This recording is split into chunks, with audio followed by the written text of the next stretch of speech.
नमस्कार, स्वागत है आप सभी का उत्तराखंड न्यूज में। मैं हूं आपके साथ कुमार कुणाल धीरज। चमोली जिले के खैनूरी गांव में माता पिता का साया उठने के बाद जीवन में परेशानियों का यापन कर रहे 3 अनाथ बच्चों की मदद के लिए मुख्यमंत्री पुष्कर सिंह धामी ने हाथ बढ़ाया है।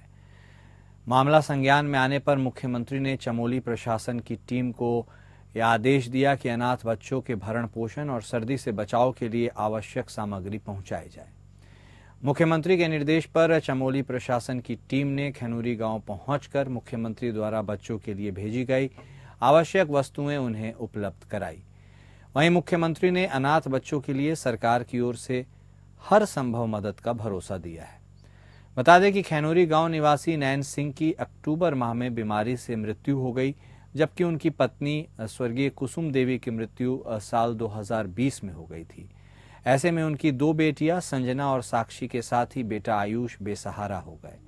हालांकि गांव के ग्राम प्रधान वीरेंद्र सिंह के साथ ही ग्रामीणों की ओर से बच्चों को सहारा दिया जा रहा था, लेकिन माता पिता का साया सर से उठने के चलते बच्चों के सामने आर्थिक संकट खड़ा हो गया था।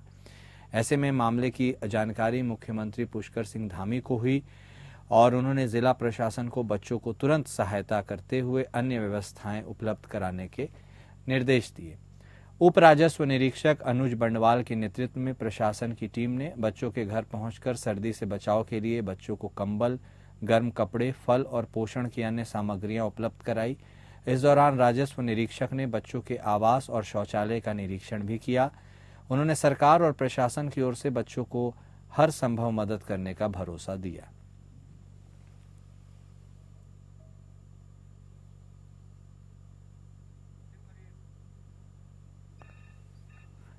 तो चमोली जिले की यह खबर हम आपको बता रहे हैं, जहां 3 अनाथ बच्चों के लिए खुद मुख्यमंत्री पुष्कर सिंह धामी ने पहल की है। उन्होंने उनको सुविधाएं जो उनके आवश्यकता के हिसाब से ज़रूरी है उन्हें देने के लिए चमोली प्रशासन को हिदायत दिया, निर्देश दिया और उसके बाद प्रशासन की तरफ से एक टीम इन बच्चों के घर गई, उनकी अवस्था को देखा, जाना, समझा और उसके बाद उन्हें मुख्यमंत्री की तरफ से जो आदेश मिला था वो सामग्रियां उपलब्ध कराई गई।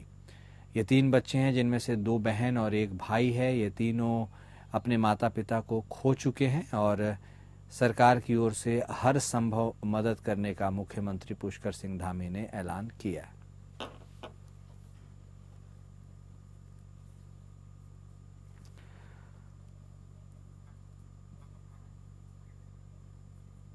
तो उत्तराखंड की चमोली जिले से यह खबर हम आपको बता रहे हैं, जहां मुख्यमंत्री पुष्कर सिंह धामी ने हस्तक्षेप करते हुए 3 अनाथ बच्चों को आवश्यक सुविधाएं देने के लिए पहल की है।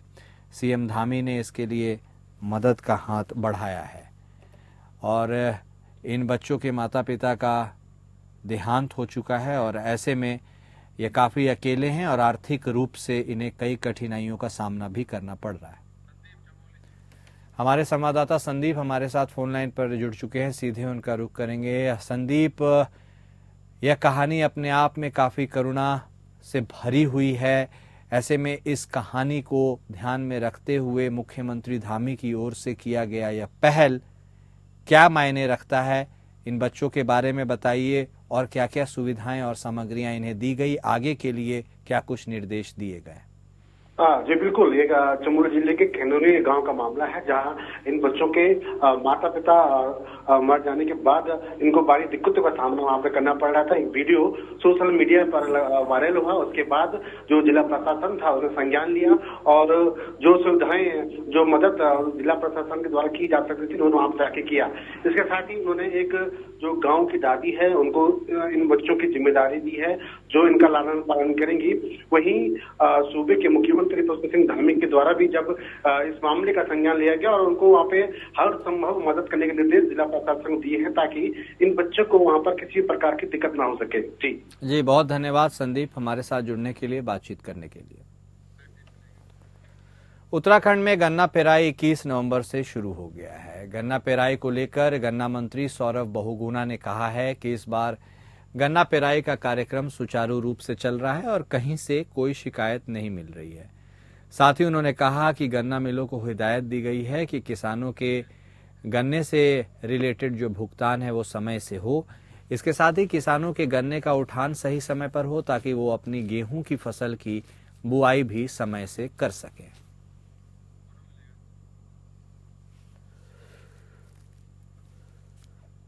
तो देहरादून की ये खबर आपको बता रहे हैं, जहां गन्ना पेराई का और उसको लेकर एक कार्यक्रम हुआ, जहां कहीं से कोई शिकायत नहीं मिली, ऐसा गन्ना मंत्री सौरभ बहुगुणा ने कहा है। इसके साथ ही कई आवश्यक दिशा निर्देश भी दिए गए हैं। आपको बता दें कि 21 नवंबर से ही जो गन्ना पेराई है वह उत्तराखंड में शुरू हो चुका है और गन्ना पेराई को लेकर ही गन्ना मंत्री सौरभ बहुगुणा ने कहा है कि गन्ना पेराई का कार्यक्रम सुचारू रूप से चल रहा है, कोई दिक्कत नहीं है।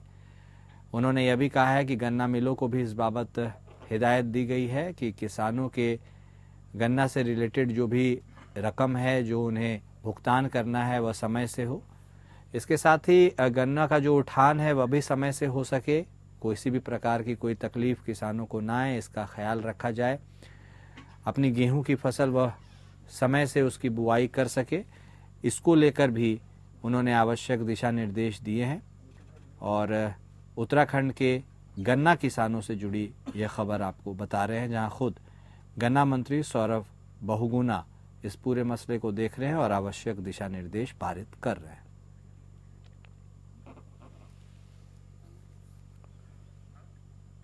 ओबीसी आरक्षण के अध्यादेश को मंजूरी मिलने के बाद सरकार ने आरक्षण की नियमावली तय कर दी है। शहरी विकास विभाग में अधिसूचना जारी कर नगर निगम, नगर पालिका, नगर पंचायत के अध्यक्ष पद पर आरक्षण की स्थिति को लगभग साफ कर दिया गया है। आरक्षण नियमावली तय करने के बाद अंतिम सूची जारी होने से पहले 1 हफ्ते का समय आपत्ति के लिए तय किया गया है। वहीं आरक्षण पर विपक्ष के साथ साथ सत्तारूढ़ दल की भी तीखी प्रतिक्रिया सामने आ रही है। कांग्रेस प्रदेश अध्यक्ष करण महारा ने आरक्षण प्रक्रिया पर आपत्ति जताते हुए ओबीसी आरक्षण को निराधार बताया। करण महारा ने कहा कि आरक्षण की प्रक्रिया पर हमारे प्रदत्त अधिकारों पर बीजेपी ने बहुत बड़ा कुठाराघात किया है। ऐसी नगर पालिका जिसमें 10,000 से कम संख्या एससी की है, उन्हें आरक्षण से बाहर कर दिया है। ये मौलिक अधिकार का हनन है और एससी के प्रति भारतीय जनता पार्टी की सोच का यह एक परिचय है।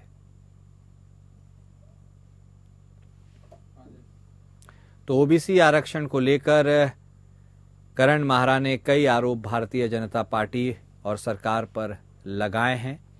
इसके साथ ही सरकार ने आरक्षण की नियमावली भी तय कर दी है। शहरी विकास विभाग में अधिसूचना जारी कर नगर निगम, नगर पालिका, नगर पंचायत के अध्यक्ष पद पर आरक्षण की स्थिति को साफ किया है। आरक्षण नियमावली तय करने के बाद अंतिम सूची जारी होने से पहले 1 हफ्ते का समय आपत्ति के लिए दिया गया है।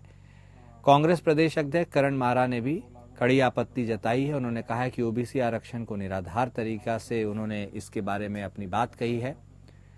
करण महारा ने कहा है कि आरक्षण की प्रक्रिया पर बीजेपी ने बहुत बड़ा कुठाराघात किया है। 10,000 से कम संख्या जहां पर एससी की है, उन्हें आरक्षण से ही बाहर कर दिया गया है। ये मौलिक अधिकार का हनन है और ओबीसी के प्रति बीजेपी वाले की सोच है।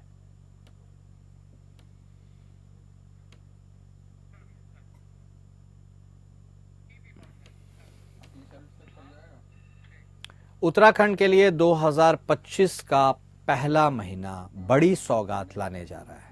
28 जनवरी से 14 फरवरी तक उत्तराखंड को 38वें राष्ट्रीय खेलों की मेजबानी करने का मौका मिला है, जहां इस मेजबानी से उत्तराखंड में खेलों को बढ़ावा मिलेगा, तो वहीं पूरे देश में भी उत्तराखंड इन खेलों के सफल आयोजन के बाद अलग छाप छोड़ने का काम करेगा। वहीं महाराणा प्रताप स्पोर्ट्स कॉलेज में राष्ट्रीय खेलों के लिए एक समारोह का शुभारंभ किया गया, जिसमें जर्सी, मैस्कॉट, लोगो और एंथम को लॉन्च किया गया। कार्यक्रम के दौरान मुख्यमंत्री पुष्कर सिंह धामी, केंद्रीय राज्य मंत्री रक्षा खडसे, भारतीय ओलंपिक संघ की अध्यक्ष पीटी उषा, खेल मंत्री रेखा आर्य समेत कई लोग मौजूद रहे।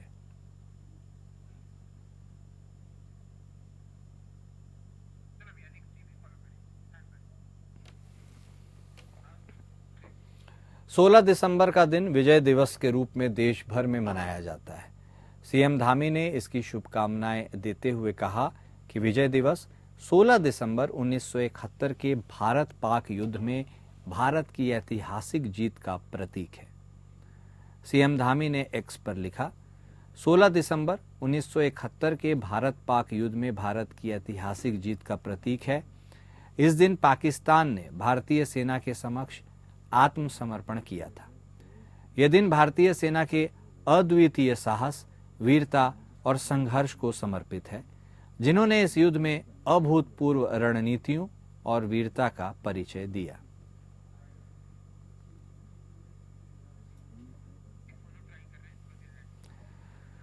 तो सीएम धामी ने विजय दिवस के अवसर पर जो शहीद हुए हैं उन्हें श्रद्धांजलि दी। इसके साथ ही लोगों को विजय दिवस की शुभकामनाएं भी दी। सीएम धामी ने सैनिकों की वीरता को नमन किया, उनके पराक्रम और साहस को नमन किया। 16 दिसंबर को विजय दिवस के रूप में इस दिन देश भर में इसे मनाया जाता है। 16 दिसंबर 1971 को ही भारत पाक युद्ध के दौरान पाकिस्तान की सेना ने भारतीय सेना के समक्ष आत्मसमर्पण किया था और इससे भारत की ऐतिहासिक जीत हुई थी। 16 दिसंबर की तिथि यानी विजय दिवस उसी ऐतिहासिक जीत का प्रतीक है, ऐसा मुख्यमंत्री धामी ने कहा है।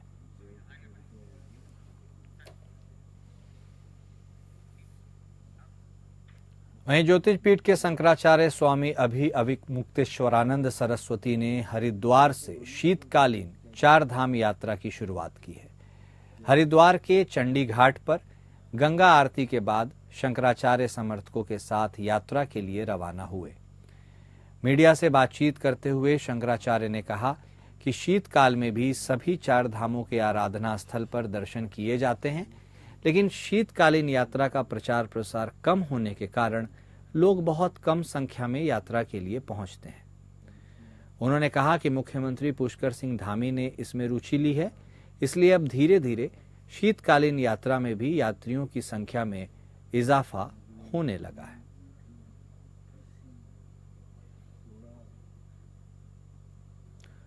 उत्तराखंड में 4 धाम की शीतकालीन यात्रा की भी शुरुआत शंकराचार्य ने कर दी है।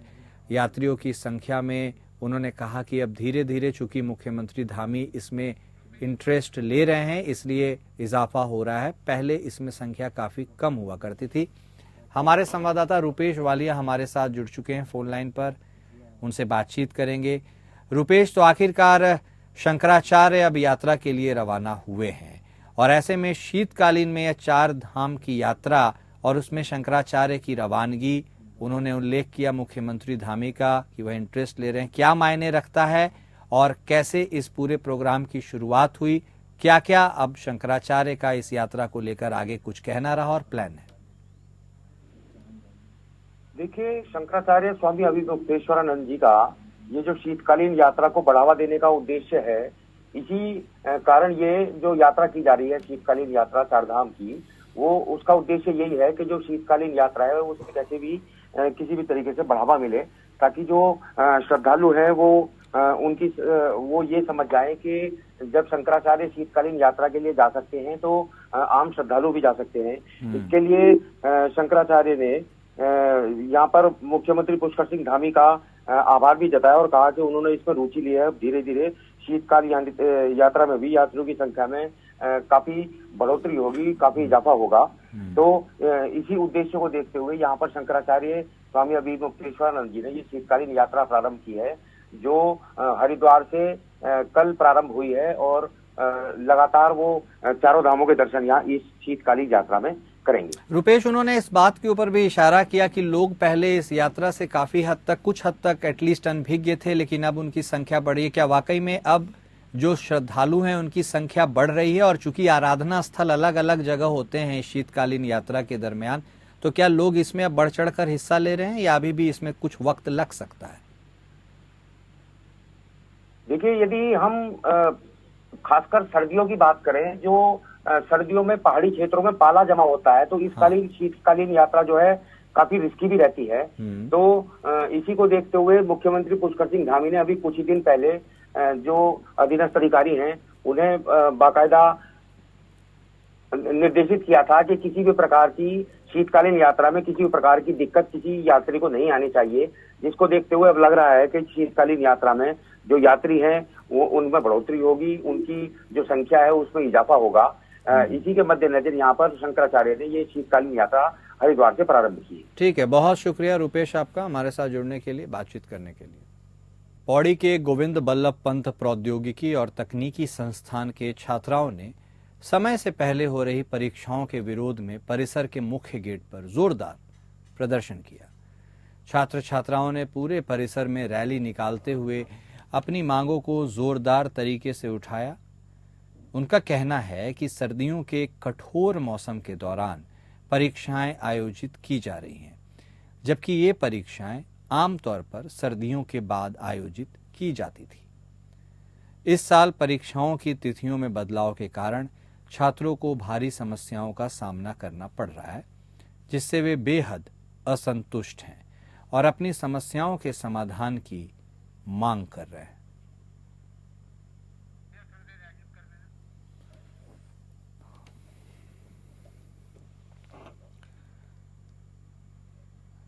तो पौड़ी की यह खबर हम आपको बता रहे हैं, जहां पौड़ी में गोविंद बल्लभ पंत प्रौद्योगिकी और तकनीकी संस्थान के छात्र छात्राओं ने हल्ला बोला है। छात्र छात्राओं ने संस्थान में समय से पहले आयोजित की जा रही परीक्षाओं के लिए कड़ा विरोध और ऐतराज जताया है। इसके लिए उन्होंने परिसर के मुख्य गेट पर जोरदार प्रदर्शन किया है।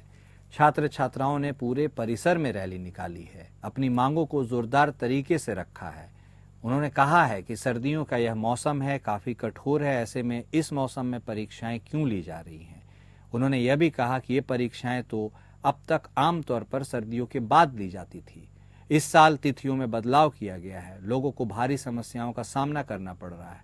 वे बेहद असंतुष्ट हैं, गुस्से में हैं और उन्होंने अपनी समस्याओं के समाधान की मांग की है। और अब खबर जनपद उधम सिंह नगर से, जहां जसपुर कोतवाली क्षेत्र में बीते दिनों गुल्लरगोजी गुरुद्वारे में सिख समुदाय के दो पक्ष आपसी विवाद के निपटारे को लेकर उन्होंने पंचायत की थी, जिसमें एक पक्ष के लोगों ने गोली चला दी थी। बाद में पुलिस द्वारा कार्रवाई करते हुए सिमरनजीत सिंह की तहरीर के आधार पर मुकदमा दर्ज किया गया और मामले की जांच शुरू कर दी गई थी। आज पुलिस द्वारा एक आरोपी को गिरफ्तार किया गया है। पुलिस क्षेत्राधिकारी काशीपुर दीपक कुमार ने इस पूरे मामले का खुलासा किया है और खुलासा करते हुए उन्होंने बताया है कि दो पक्षों का मामला था, जहां गुल्लरगोजी गुरुद्वारे में पुराने विवाद के निपटारे के लिए पंचायत की जा रही थी।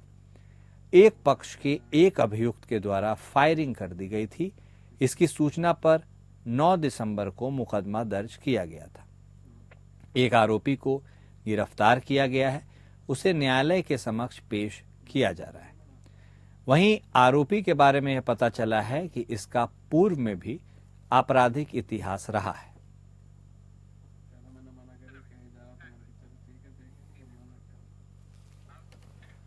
वहीं विकासनगर के कालसी चक्राता मोटर मार्ग पर विकासनगर से सहिया की ओर जा रही एक कार अचानक संतुलन खो बैठी और करीब 200 मीटर गहरी खाई में जा गिरी। हादसे में एक महिला घायल हो गई, जिसे कालसी थाने की पुलिस और एसडीआरएफ ने विकासनगर अस्पताल भिजवाया। फिलहाल उस महिला का वहां इलाज चल रहा है। वाहन चालक की हालांकि मौके पर ही मौत हो गई। तो विकासनगर की यह खबर, जहां एक कार अचानक अपना संतुलन खो बैठी, इसमें चालक की जान चली गई, एक महिला घायल हुई। एसडीआरएफ और पुलिस की मदद से महिला का रेस्क्यू किया गया, उसे अस्पताल में भर्ती कराया गया। घायल महिला का फिलहाल इलाज चल रहा है।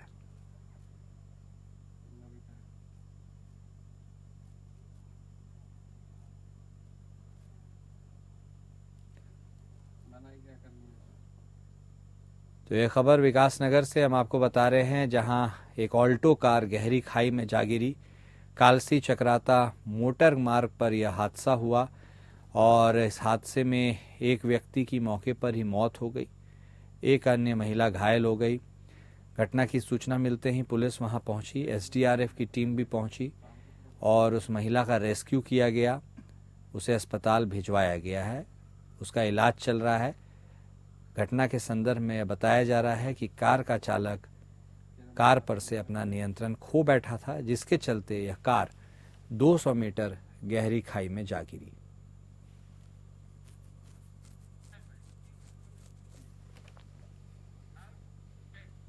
राज्य में सौर ऊर्जा को बढ़ावा देने के लिए ऊर्जा विभाग सौर ऊर्जा मेले का आयोजन करने जा रहा है, जिसकी जानकारी देते हुए यूपीसीएल के एमडी अनिल यादव ने बताया कि 16 और 17 दिसंबर को राजधानी देहरादून में सौर ऊर्जा मेले का आयोजन किया जा रहा है, जिसमें पूरे भारतवर्ष से सौर ऊर्जा से संबंधित विशेषज्ञ पहुंचेंगे।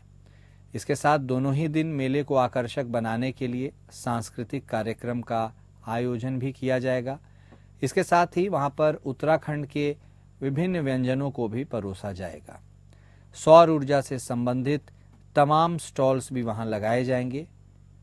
अनिल यादव ने यह बताया कि इस वर्ष के सौर ऊर्जा के लक्ष्य को विभाग पहले ही पूरा कर चुका है, जिस कारण आज सौर ऊर्जा क्षेत्र में उत्तराखंड 5वें नंबर पर अग्रणी राज्य के रूप में कार्य कर रहा है।